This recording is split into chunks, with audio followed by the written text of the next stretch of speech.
부모님이 중환자실에 입원해 계세요. 그러니까 돌아가시 직전에 현금을 막 빼내는 거예요. 그렇게 옮겨 넣으면 상속재산에서 줄은 줄 알고 있는데 그렇지가 않아요. 이중과세 됩니다. 이중과세. 두 번 세금 물어요. 가장 먼저 해야 할 부분은 그게 세금을 가장 적게 내는 방법입니다. 2000년도에 2, 3억 하던 아파트들이 지금 현재 2022, 3년도에 보니까 거의 10배가 올랐어요. 아파트만 기준 놓고 본다면. 일반 자산들, 부동산을 기준 놓고 보면 한 6배가 올라갔습니다. 그 다음에 국민소득 GNP로 따지면 4배가 넘은 올랐거든요. 어쨌든 자산 가치가 상승을 해서 지금 기본적으로 상속세는 10억이 넘어가면 상속세가 해당이 되거든요. 배우자가 있을 때. 옛날 10억 그러면 세금 이거 10억 넘어간 사람이 별로 없었어요. 아파트 2, 3억짜리 한 채 있고 다른 재산이 있다 해봐야 전부 해봐야 7, 8억밖에 안 됐거든요. 요것도 순자산가액으로. 지금 근데 서울의 평균 아파트가 얼마입니까? 10억 넘어가잖아요. 그러니까 아파트 한 채만 있어도 상속세가 걸리는데 더군다나 배우자가 없으면 어떻게 되죠? 5억밖에 공제가 안 돼요. 그래서 이제는 무조건 상속세가 부자 1%만 내는 세금이 아니고 2022년도 기준으로 따졌을 때 상속세 신고 대상이 5.2%가 나왔습니다. 근데 지금부터는 이게 기하급수적으로 늘어나고 있어요. 왜냐하면 최근에 이제 사망자들이 고가의 재산을 있으신 분들이 많다 보니까 상속세 증가 속도가 굉장히 빨리 늘고 있습니다. 따라서 상속세 절세 대책을 안 세우시고 만약에 세금 폭탄 맞으면은 수도권에 있는 부동산 같은 경우에 너무 가치평가가 높게 돼 있습니다. 100억으로 평가되는 경우에 상속세만 27억이 나오거든요. 그 27억을 일시에 어떻게 냅니까, 이거를? 10년 동안 나눠낸다 하더라도 2억 7천씩 세금을 나눠내야 되는데 그 건물에서 나오는 월세가 2천만 원이 안 된다고요. 그러니까 모아서 상속세를 낼 수가 없습니다. 지금 매각을 하자니 어떻게 됩니까? 또 양도소득세 자체가 또 감당이 안 됩니다. 그래서 재산을 갖고 있는 것이 마치 재앙이 될 수가 있습니다. 저희 상속세 과세 체계가 2000년도부터 시행된 거예요. 이게 1999년도에 법이 개정되고 2000년도부터 시행됐는데 지금 몇 년 동안 시행되고 있는 거예요? 2024년까지 시행되고 있잖아요. 24년에 자산가치는 아까 말씀드린 대로 6배가 평균 올랐다는데 그때 당시에 공제액, 그때 당시에 세율 지금 30억의 최고 소율이 적용되고 있다고요. 근데 만약에 30억을 3배로 따진다 하더라도 올랐다 하더라도 90억으로 올라갔어야 되잖아요. 근데 30억이 50%로 세율을 부과하고 있으니까 실제 세부담 면에서 본다면 세계적으로 거의 1위에 가깝다고 봐야죠. 일본이 세율이 55% 최고 세율이 일본이 55%인데 저희가 50%거든요. 근데 우리는 기업하시는 분들 주식 가액으로 평가할 때 과점주주가 해당되면은 20% 또 할증평가까지 돼요. 그럼 60%까지 부과하거든요. OECD 국가 중에서도 캐나다든지 호주라든지 지금 싱가포르 같은 데는 아예 상속세가 없잖아요. 그리고 지금 영국 같은 것도 지금 폐지를 한다고 그러지 않습니까? 상속세는 일반인들이 봤을 때는 부자 감사라서 안 된다고 반대를 하실지 몰라도 기업하시는 분들 입장에서는 상속이 2번 이루어져 버리잖아요. 50% 가져가고 또 50% 가져가면 75%가 자산가액에서 없어지잖아요. 기업을 계속 용속할 수가 없다는 거죠. 그래서 기업하신 분들이 계속해서 상속세를 내고 기업을 유지할 수 없다는 것이 지금까지 정통이기 때문에 이 부분이 세제 개편이 좀 이루어져야 될 것 같긴 합니다. 상속세와 증여세의 차이점을 이해를 하시면 절세 방법을 짤 수가 있어요. 우선 상속세하고 증여세고 공통점이 있어요. 공통점은 세율이 똑같아요. 세율이. 그 다음에 두 번째는 평가 기준이 똑같아요. 그러니까 세율은 아까 보신 것처럼 10억까지는 20%, 30%고 30억까지는 40%, 30억을 초과하면 50%나 되거든요. 세율이. 굉장히 높은 세율이죠. 그런데 차이점 뭐냐? 상속은 어때요? 평생 한 번밖에 못해. 한 번밖에 못하는데 이 시기를 내가 선택할 수 있나요? 선택이 불가능해요. 증여는 어때요? 수없이 할 수 있죠. 횟수 제한이 없다. 그 다음에 어떻게 돼요? 언제든지 내가 임의로 선택할 수 있어요. 가장 큰 차이가 요거라는 거예요. 자, 그러면 상속세는 한번 돌아가실 때에 피상속이 남겨놓은 재산 가지고 해요. 여기는 유산세라고 합니다. 근데 여기 증여세는 유산취득세라고 해요. 유산취득세. 여기는 뭔 얘기냐면 증여를 받은 수증자 기준으로 과세 표준을 잡는다는 거죠. 아버지가 100억을 남겼어. 근데 자녀들이 10억씩 가져갔어. 그러면 상속세는 100억으로 과세되지만 자녀들은 10억씩 나눠갔으면 10억으로 증여세는 과세를 한다는 겁니다. 따라서 증여는 제일 중요한 것이 10년마다 통산해. 10년마다. 아버지가 증여를 해주면 10년 걸 다 모아서 증여세를 부과하는 거예요. 그러면 11년째는 어쩐다는 거예요? 새로 공제를 하고 새로 세율이 적용된다는 거잖아요. 그러면 자, 60대에서 아버지가 재산을 물려주기 시작을 해요. 그럼 60대에 내 재산의 4분의 1을 물려주는 거예요. 70대에 내 재산의 4분의 1을 물려주고 80대에 내 재산의 4분의 1을 물려주는 거예요. 그럼 4분의 3이 다 사전증여 됐죠. 그리고 내가 마지막 남은 4분의 1만 상속으로 가져가는 거예요. 그게 세금을 가장 적게 내는 방법입니다. 근데 상속을 그냥 다 갖고 한꺼번에 있다가 내가 세율을 맞아버리면 최고 세율 구간에 가 있잖아요. 그래서 제일 중요한 거는 증여는 빨리 해줘라. 빨리 해줘라.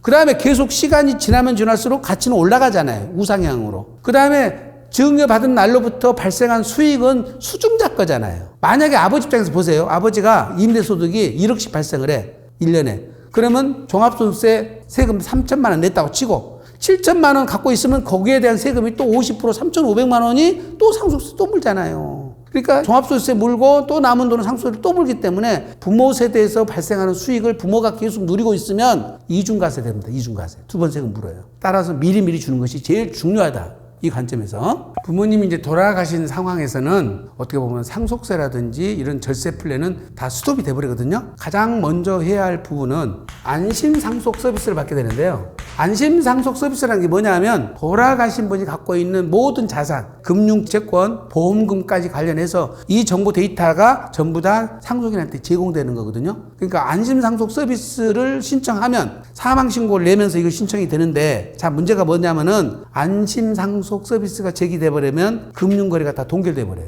인출할 수가 없어요. 인출하려면 상속인이 모두 동의를 해야만이 인출이 가능합니다. 그런데 아버지가 쓰던 자금들이 활용을 해야 되잖아요. 상속을 다 정리하는 데까지는 2달 내지 석 달이 걸리거든요. 근데 이것부터 해놔버리면 금융거래가 동결돼 버리니까 내가 급하게 쓸 자금들이 있으면 먼저 인출을 해놓고 안심상속 서비스를 가시고요. 근데 먼저 이제 인출하실 때 주의할 점.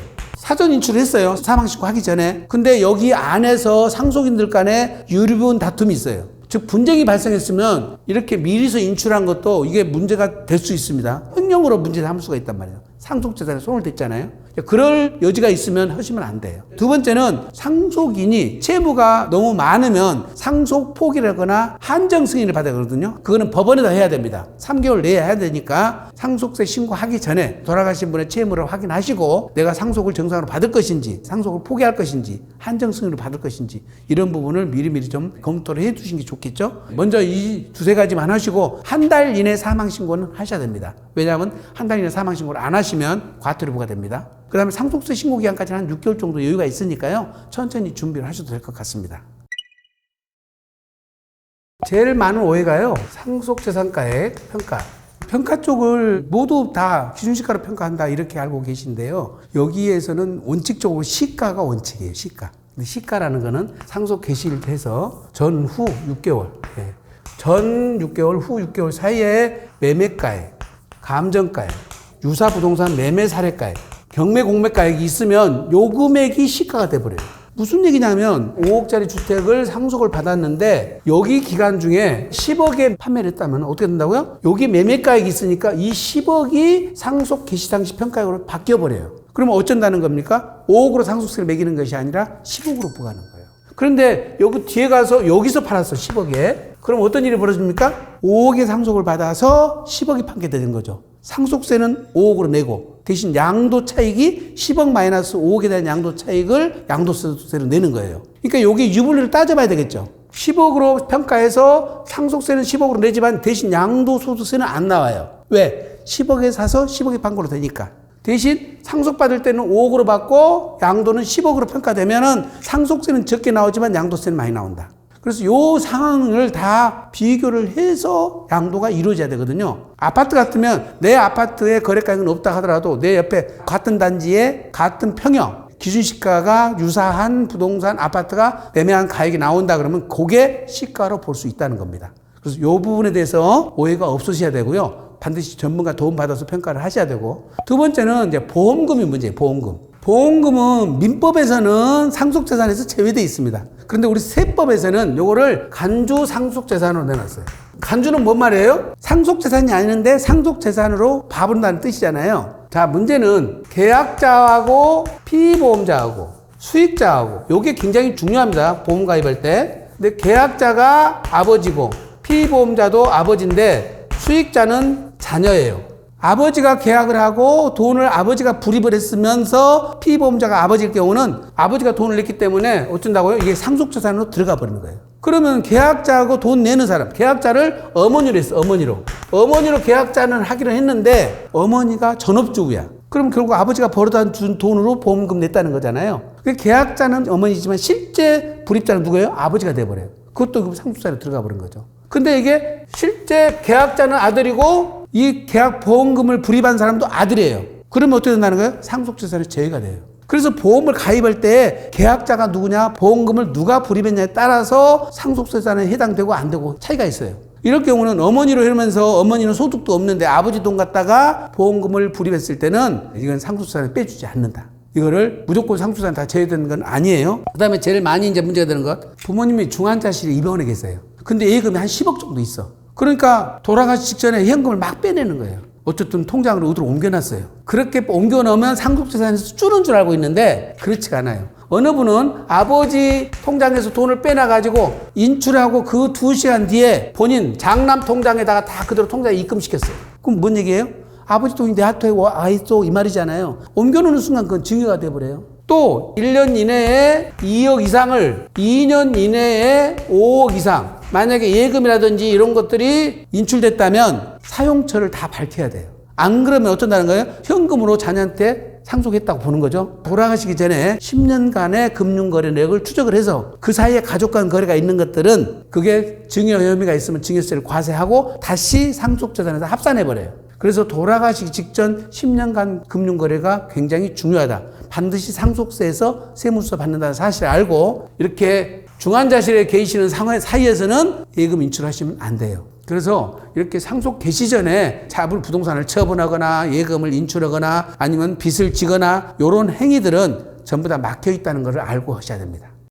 일단 자산 종류별로 상속이나 증여에 유리한 자산이 있고 불리한 자산이 있어요. 우선 기본적으로 고평가되고 있는 자산, 그 다음에 저평가되고 있는 자산. 통상적으로 상속이나 증여는 고평가되고 있는 자산을 갖고 있는 분들이 불리한 거예요. 그러면 고평가는 누가 어떤 분들이 되겠어요? 현금이나 예금, 그 다음에 채권이나 주식. 요거는 전부 시가대로 그대로 다 평가되잖아요, 이거는. 그 다음에 부동산 중에서도 아파트 같은 경우는 아까 매매 사례가가 적용된다고 그랬잖아요. 내 거 시세는 몰라도 옆에 거 똑같은 평형이 팔리면 그 금액 갖다 쓴다는 거니까 아파트 같은 경우도 시가가 다 노출돼 버죠. 그 다음에 아까 본 것처럼 빌딩을 갖고 있어, 빌딩 갖고 있는데 이거 300억짜리예요. 300억짜리 갖고 있으면 어쩐다고 그랬습니까? 국세청에서 감정평가를 해버린다고 그랬잖아요. 감정평가가 노출돼버리니까 이런 것들은 다 고액으로 평가되고 있는 부동산이거나 자산이라는 거지. 그럼 저평가되고 있는 게 뭐냐? 가장 저평가되고 있는 것이 상가예요, 상가. 구분상가. 구분상가라는 것은 뭔 얘기냐면 큰 단지 상가가 만약에 세워가지고 한 호실씩 분양했잖아요. 그거는 토지집이 작아요. 작기 때문에 그 자체가 평가액이 저평가됩니다. 통상적으로 시가 대비 한 40%밖에 평가가 안 돼요. 그 다음에 다세대 주택이라든지 다가구 주택이라든지 단독주택 이런 것들은 다 저평가되어 있습니다. 지금 시세 대비 한 40%, 35%밖에 안 돼 있고요. 나대지라든지 농지도 아주 저평가되어 있는 자산들이에요. 이런 것들은 저평가되어 있는 자산이니까 통상적으로 요 현금, 예금, 채권, 주식을 될 수 있으면 저평가되고 있는 부동산으로 바꿔서 보유를 하고 계시는 것이 상속세에 유리합니다. 물론 노후 자금으로 쓰실 수 있는 현금 정도 금전은 갖고 계셔도 돼요. 왜냐하면 예금은 이런 것 때문에 고평가되기 때문에 상속공제를 해줘요. 20%를 빼줍니다. 내가 10억 갖고 있다 그러면 8억으로 평가를 해준다는 뜻이에요. 워낙 고평가되고 있으니까. 그래서 자산 구성을 어떻게 하냐에 따라서 상속세가 달라지니까 각종 보유하고 있는 자산들 한번 체크를 해보셔야 됩니다.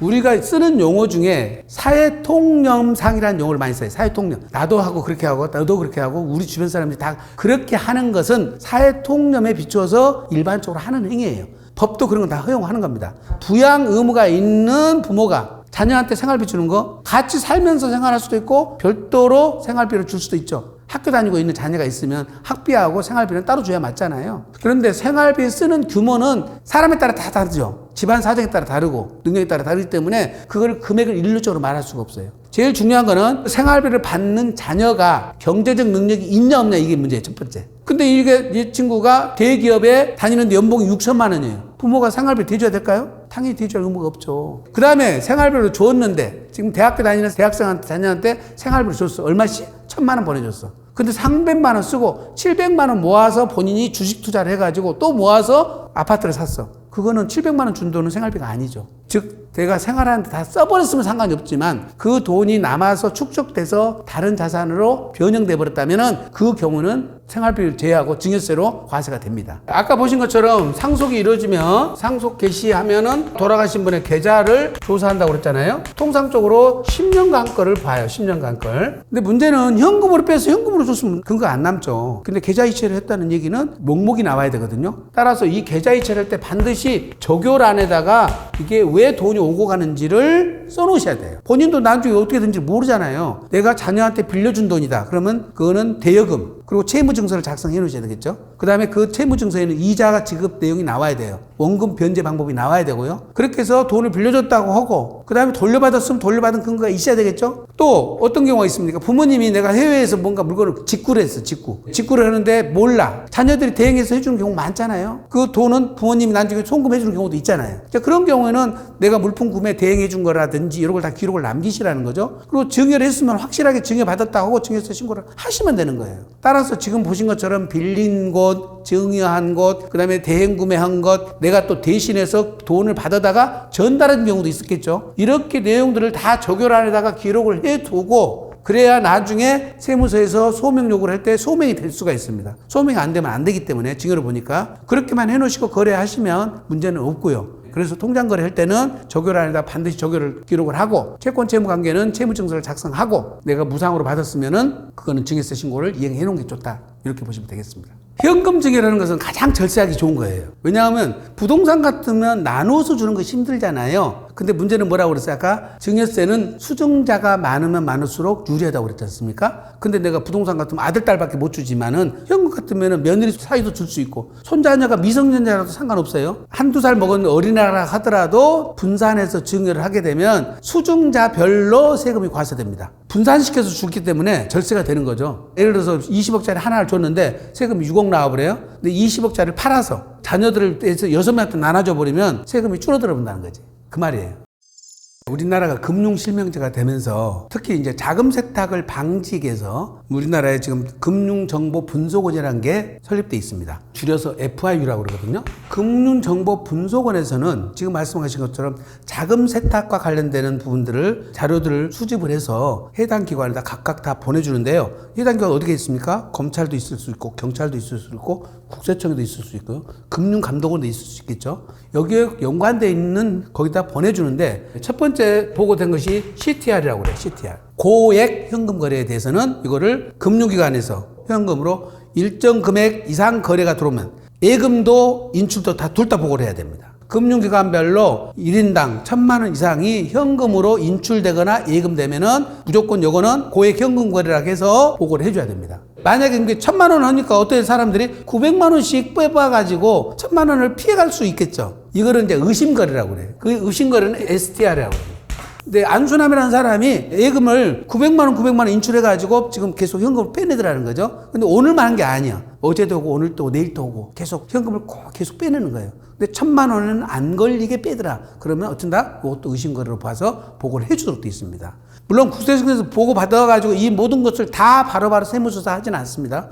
규모가 커지면 요것만 갖고도 조사할 수도 있고 또 인별로 사업자는 사업자에 대한 세무조사가 있고 개인은 개인별로 세무조사 기간이 있을 때 이 자료를 다 활용을 해요. 당신 현금 그때 이렇게 주고받았는데 어떤 목적으로 했습니까? 하고 그때 가서 조사를 본격적으로 하게 됩니다. 한두 건 했다고 조사 받지는 않아요. 그래서 내가 자녀 결혼시켰는데 현금으로 부족금이 들어올 수 있잖아요. 그런 것 같은 내가 할 때는 은행에다가 공지를 해야 됩니다. 내가 자녀 결혼시켜서 현금으로 받은 돈이다. 그래서 그거는 입금시킨다. 그러면 은행에서 그거는 확인이 되잖아요. 결혼한 날짜하고 나오니까. 예, 그런 것에 대해서는 의심거래 보고를 안 하죠. 그 돈이 일시에 넘어갔다 하더라도 국세청도 그런 경우는 세무조사를 바로 하지는 않습니다. 그래서 현금거래 할 때는 항상 조심해서 하셔야 됩니다. 근데 꼭 인출만 문제되는 것이 아니라 예금도 문제가 있다는 것을 기억하시기 바랍니다.